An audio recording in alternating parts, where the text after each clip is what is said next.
Good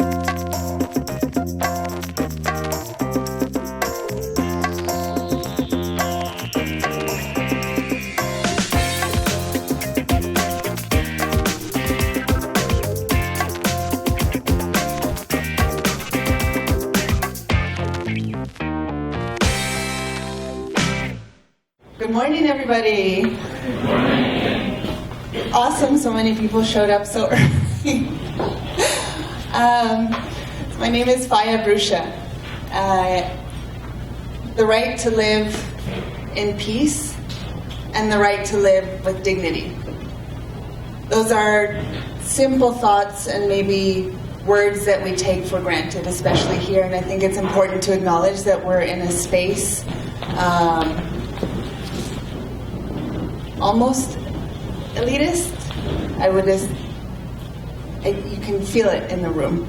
I think it's important to acknowledge this. The majority of the world don't live like this. The luxury that we have in Toronto as self-proclaimed artists is different than the way artists describe or define themselves in different places, even within Canada, outside of this city.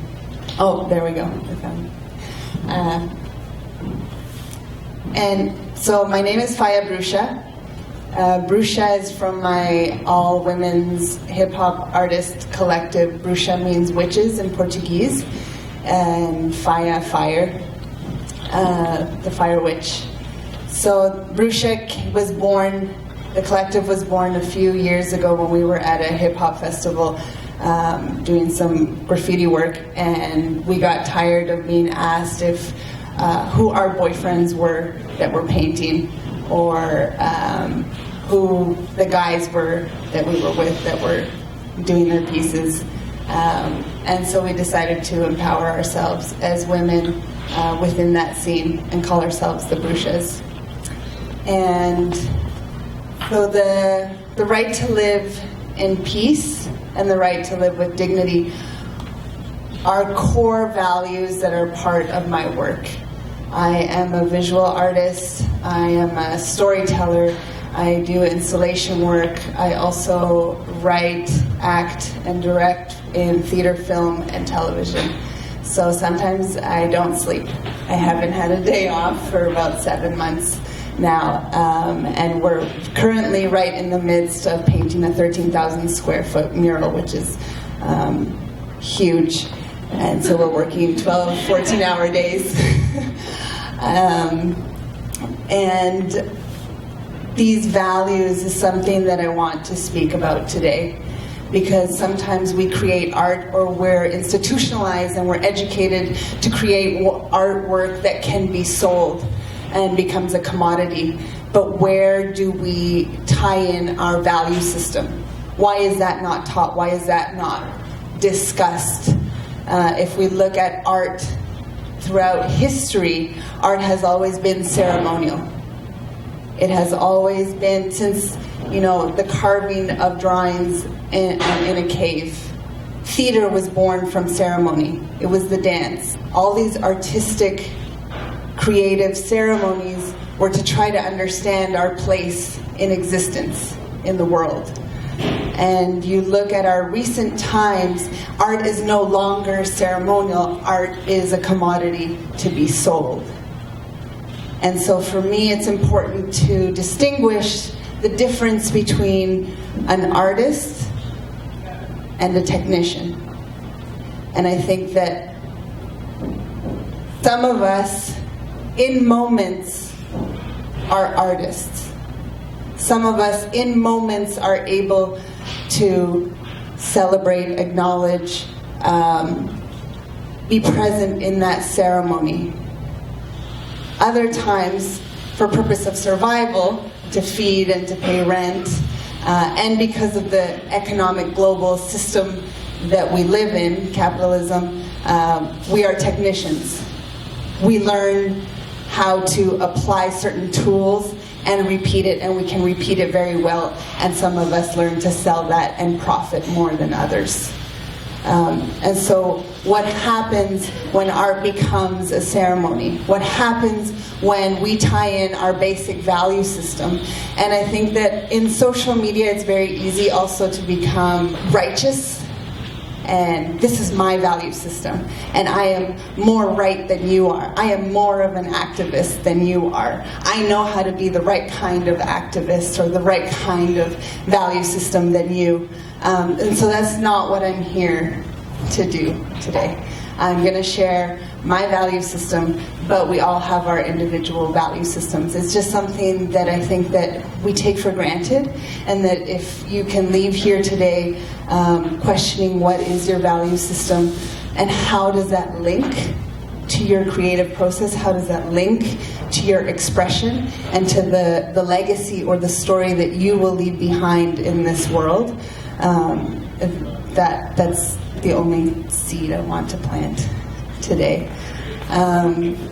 And I also, this value system, I also tie it in with what I refer to as my dream world.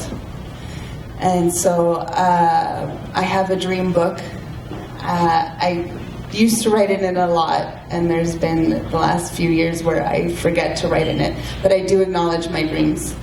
And so there's something in that creative expression that can't be put into rational words, and just becomes and needs to manifest itself. And I'm mentioning this because later I will show you some pictures of a theater piece that I wrote that is based on a dream. And it's abstract, but it took its own form, and to trust that abstractness of the dream world.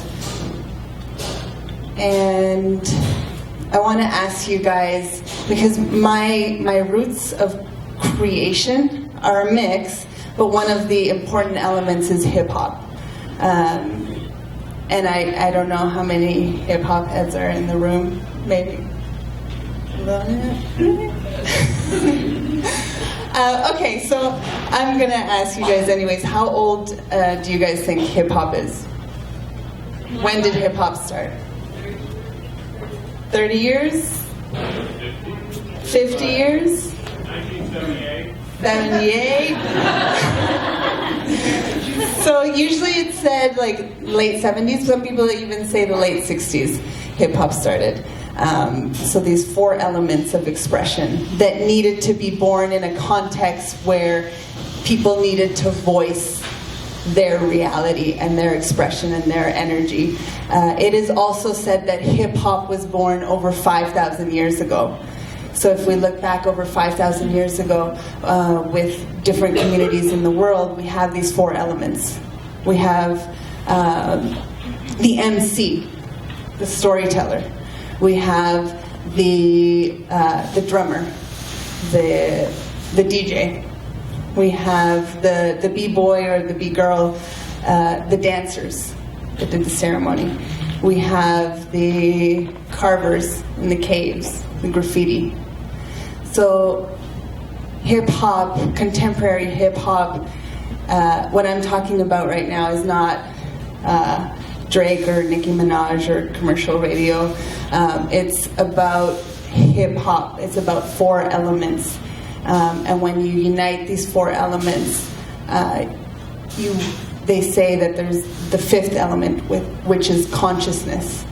And so what do we do with these four elements? And what do we do with these four directions? And what do we do with the four elements of the world? Water, fire, air, earth. So usually I like to sit in a circle. When I walked in, I was like, oh, I'm going to get them to sit in a circle. And then I saw how it's set up, so I don't think we can sit in a circle. But it's also another important note to be conscious of, aware of when we walk into spaces are these four elements, or the concept of a circle.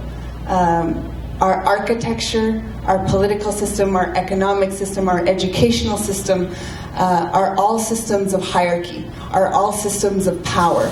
And so I am up here right now with the mic, and you are all very well poised and educated to be quiet and to pay attention to me and to listen and be very polite. What happens when we change an education system and we change it into the form of a circle, and now I am no longer the leader or the knowledge holder, I am one of many, and we exchange knowledge as opposed to being spoken to. And so that's also an important element within my artwork and within community work. And so right behind me is Essencia, the 4 elements, the circle. This is an artist collective that I co-founded and co-direct with my sister Shalak, who is an incredible graffiti muralist. And we believe that art can be used as a tool for social change. So what does this mean? In Toronto, it means something a little bit different than it has meant in other cities around the world. This context of Toronto is very unique to us. We have worked and lived in different countries and in different cities. Toronto, and that's why I want to continue to acknowledge it, is very, its roots are very based in an economic system and in validating the economic global system. And so that makes community work within this city different than it has in other cities. There is a bureaucracy system in place here, and there is a mentality approach to, and I would add gallery world, but also to all art forms and to community work when tying in the arts. We follow rules here. We follow them very correctly, and we wait in line, and we fill out our forms, and we write our grant applications.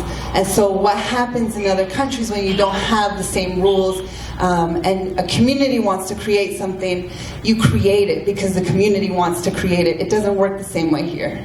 If a community wants something to happen in Toronto, you have to ask for permission, and then that institution has to ask for permission, and then that institution has to get 4 stamps, and then you eventually get the permission. Oh, but you forgot to ask for if the guy could play live music at the event on the street at the park, so that you can't do, but you can kind of stand there with some, you know.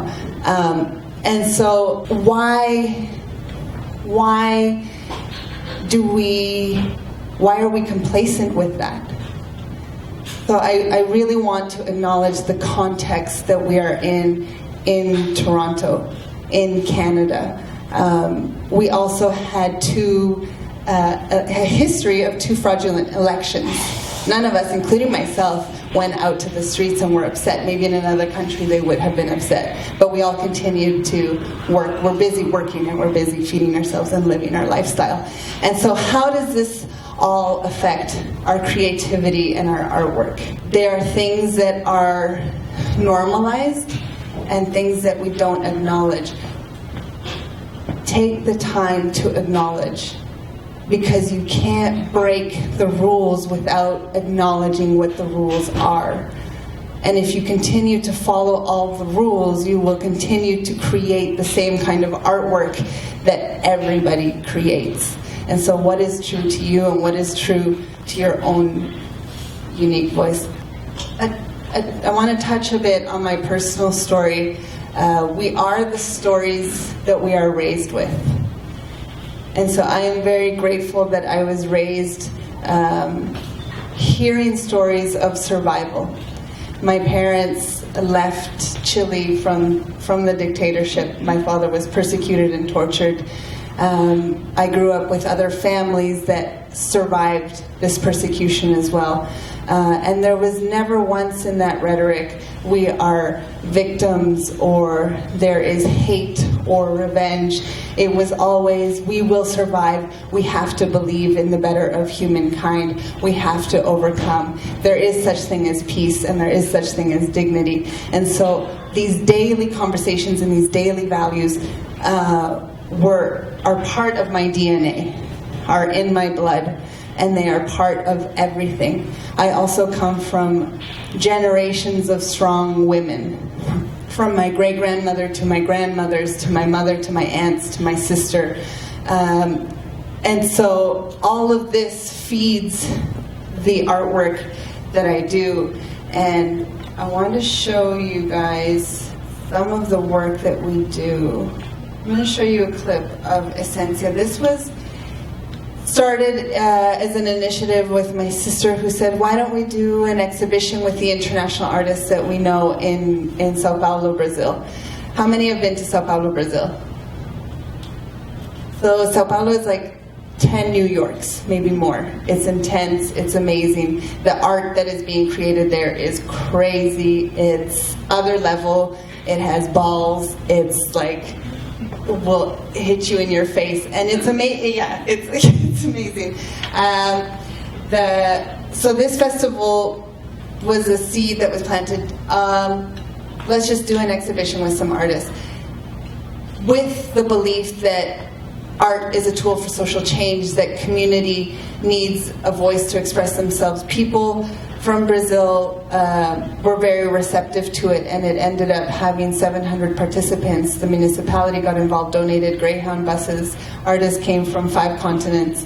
It was huge. We had huge hip-hop artists perform in different favelas of Sao Paulo, and something that I don't know if we would see that here, just out of volunteer, just out of the pure belief that it was important to share culture and share art, and going into those communities, and then having people from the communities very moved and it was very emotional.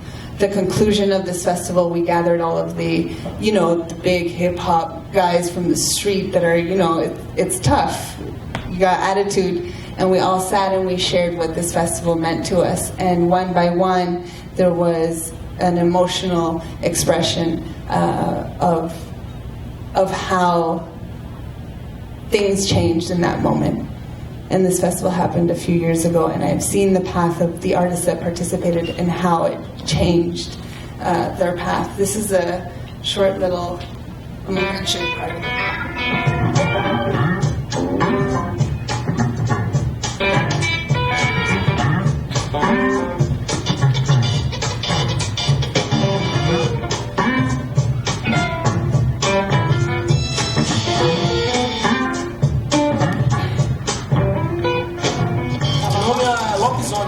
My artist name is Fiya, and I'm from Canada, Chile. Eduardo. Meu nome é Rodrigo Olegário Carmelita. I'm Pearl from Paris. Vanildo e assino Mazé. Miss Maca, I'm from Melbourne, Australia. Esencia is an international collective, and every year we do a festival. We try to have the festival occur in different countries around the world, because one of the mandates is to connect the 4 cardinal points and bring all the different cultures and perspectives in the artistic way together. Vengo de Chile y lo que traigo yo es como mucha buena energía para compartir con este grupo que es Esencia, y queremos entregar una experiencia y buenas acciones para que mejoren los niños y puedan conocer sobre el medio ambiente, pintar, conocer los colores, experimentar también, que es muy valioso. Because when you mix different experiences and different knowledge, it no longer becomes static. It metamorphosizes into something else that is unexpected and we don't know. So my expectation is always the excitement and the curiosity of what will this Esencia bring and how it will contribute to the path that each one will then. O que eu estou fazendo aqui? Pode ser qualquer coisa, pode ser um empresário ou um trabalhador mesmo normal. Through art, we can teach them a lot of things, like sharing, taking care of the planet, the city, and taking care of yourself. And I don't know. And it's funny for them and for us. Uma felicidade chegar em casa e falar, mãe, cheguei lá, tiveram umas outras atividades diferentes, assim, sem ser essa cidade de sempre, atividades que nós já pintou, aprendemos coisas diferentes, nós podemos melhorar o mundo. Quando eu comecei, né, não tinha ninguém para incentivar assim, agora já tem bastante. So what does it mean when you go into communities and you work with community? One of the important things is active listening, is just to sit and listen. We have tools as artists that we've been trained in, whether in an institution, whether on the street, and by street I mean hip-hop culture is you learn it not in an institution. And so what does it mean? It doesn't mean you go into a community and you say, oh, I know what you need and I know what you need to express and this is how you should express your story. And I see a lot of this in Toronto, which is we do community work, but then the artist goes into the community and then expresses their story. And Toronto is amazing. Toronto has incredible artists. I have met so many amazing artists and so many amazing people and so many amazing community workers.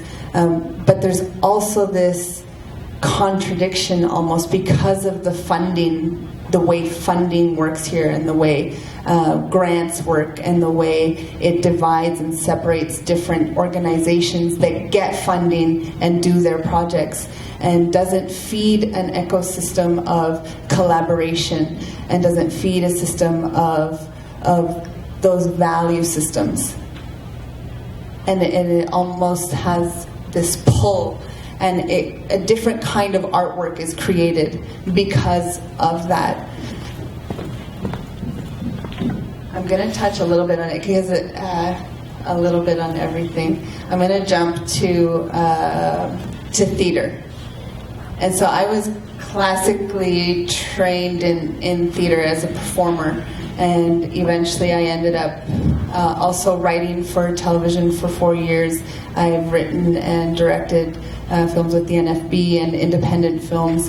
And I speak fluently 4 languages, so I've had the opportunity to also work in different countries with amazing film directors and producers and actors in different countries, which is a gift. It's amazing. It also let me see the way creative processes work in different cultures and different languages, and the magic of it. And it also helped to break the fear of the rules. I was institutionally taught in Canada that theater works a certain way. It's very elitist, yet not elitist. There are magical and beautiful people working in theater, but the way that the system of theater works is you need to wait in line, and when you go to television and you audition, you have to have that agent, and you have to audition here, and you have to take classes here. You have to follow all these rules. Whereas even if you cross the border to the States, it's a little bit more ballsy. It's a little bit more like, what can you do? You got it? Okay, let's see it. Oh yeah, okay, you can do it. Okay, let's go. Canada's a little bit different. So again, remember what context we are in. And so if you want to push your own boundaries and break your own rules, acknowledge the context. Sometimes we're frustrated, or sometimes we're like, we judge ourselves and we think, oh, I'm not, how come this door isn't opening? How come this, oh, I tried but I didn't. Maybe you don't need to follow that path or those rules. I was constantly made to audition for supporting roles, even though I had won awards, even though I knew I was a talented actor and I was hungry for the challenge of a good role. When you go into audition in Canada, and it's changing a little bit, but it's still predominantly principal role, in brackets, Caucasian, supporting role, in brackets, any ethnicity. So I fall into any ethnicity.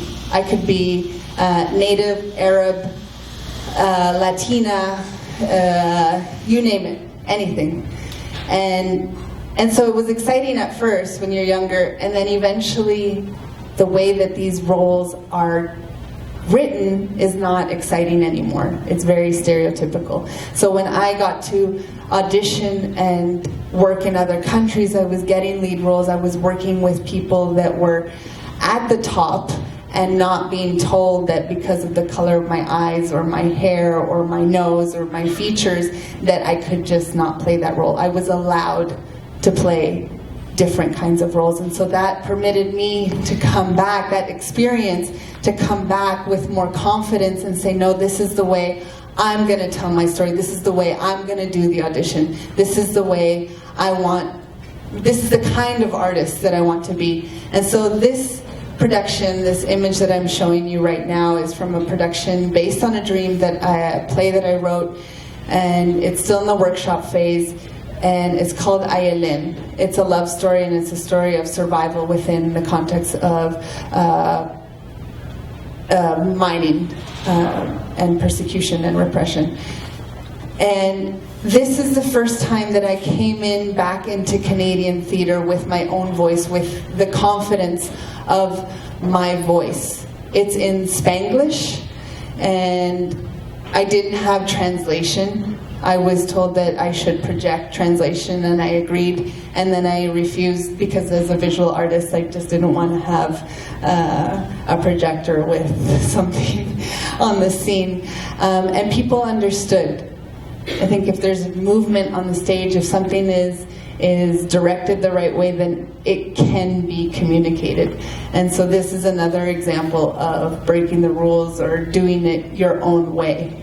And I'm just going to show you some clips. So this set was designed also by a group of graffiti artists, which had never been in theater, don't know how theater works, stages work.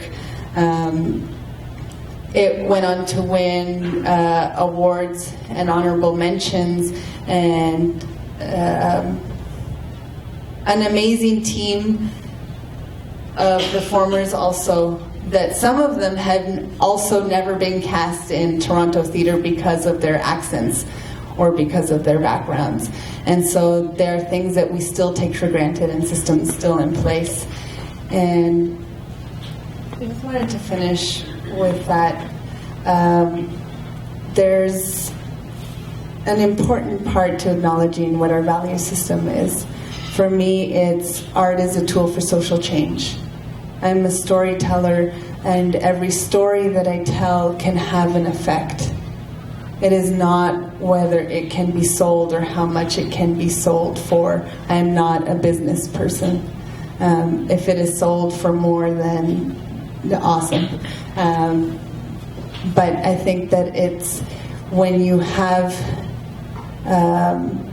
question what is integrity and what is your own integrity, and you align with that, then things fall into place. It is no longer about external validation, but it is walking in line with what your value system is, what your integrity is, and what your creative legacy and storytelling will be. And as artists, we have in our hands a very strong, powerful, magical tool that throughout history, systems of power have been very extremely aware of. And so artists that have been able to channel or challenge or express something that is of value that touches us somewhere deep inside have had to face either persecution or have been silenced. And yet the message that those artists have sent has crossed borders of religion, language, gender, and has stayed with us. And so remember the tool that you have in your hands. If you want to use that tool, how do you want to use it?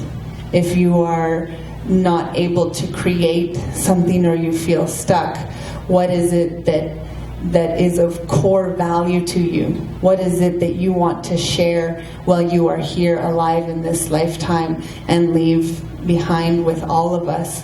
And there's no such thing as right or wrong or that's horrible artwork. It's horrible when it's not connected. When it's connected, there's something and it will speak to someone. And And if it's not where we want it to be, at least we can't get to where we want it to be without doing it. And so they're all lessons of learning. Thank you very much.